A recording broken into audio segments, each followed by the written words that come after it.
it's about raising, bringing out your full potential of who you are, yeah, and instead of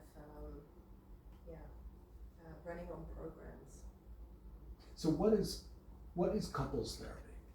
Couples therapy. So people will come to my workshops.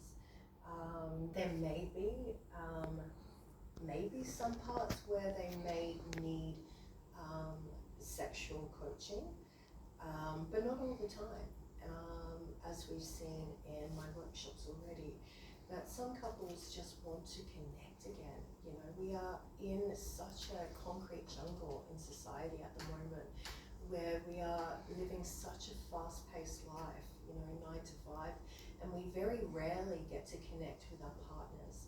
So the couples therapy is about really connecting again, connecting back to why we've disconnected or why the couple have disconnected in the first place, and then finding a solution, or finding, we do beautiful sensual connection practices, but it's there to bring the couples back and bring the spark back, yeah, that their life and their world has stripped them bare of.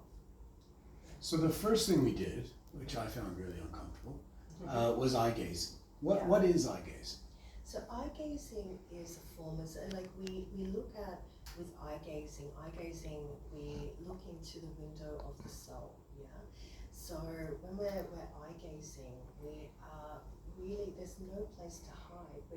We're really going into a vulnerable space, and we're deepening a connection.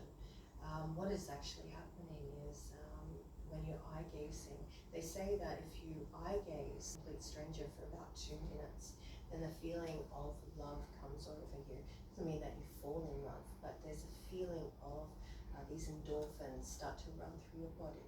Yeah, so we're really, when we start to go into Tantra, we do these practices. There's a method to our madness, yeah. We start to create these sparks again, you know, and start to, instead of living on cortisol and stress levels, we start to bring back these feel-good hormones and doing mantras and doing deep meditation practices.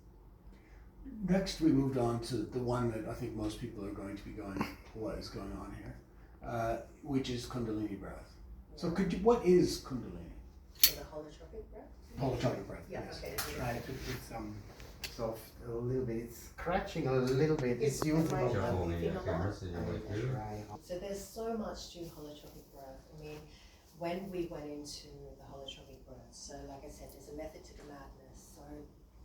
So we do eye gazing. So eye gazing is bringing up oxytocin. Yeah, we know this hormone as the feel-good love hormone. Yeah, it's a love hormone, and it's a bonding agent and connects us together. So eye gazing. Then we did the mantra of those mantras, and really anchoring us in and regulating our nervous system.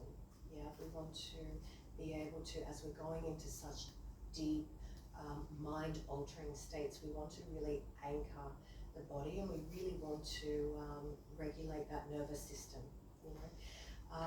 So the holotropic breath, then that's another part on itself. The holotropic breath is that we're going deep into altering, like I said, altering that mind state. So we are, let me break for a second. Yeah. Oh, okay. So the holotropic breath, so let's have a look, because that's another beautiful aspect of what we just did. Do we say that again? Yes, please. Yeah, okay. Is that you? I put it away, but still, the mattress. It was better before, sorry. It worked better. It worked better before. Somehow it worked. Yeah, I think it's all the fabric a little bit. Not that it's right.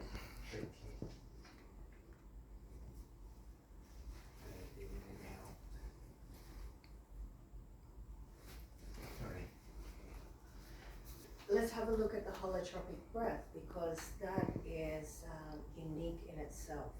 So the holotropic breath is, I mean, there's so much scientific evidence behind it already, and I think there's more evidence to be concluded from that. But the holotropic breath relieves stress, anxiety. It can really bring somebody into an altered state of consciousness. Yeah, start to lower cortisol levels. It starts to bring somebody into more a cognitive focus. Yeah, it can really, like I said, regulate the nervous system, alleviating the stress hormones. It also produces serotonin, oxytocin, dopamine.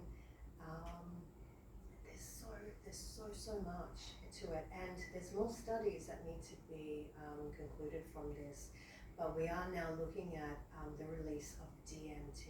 Yeah, that is why we go on a natural high. There's a feeling, and you'll see this with a lot of couples and a lot of people that go into the holotropic breath, is that there is a natural high coming from that. Okay, speaking of natural high, the next thing we moved on to was orgasm without touch. Yes.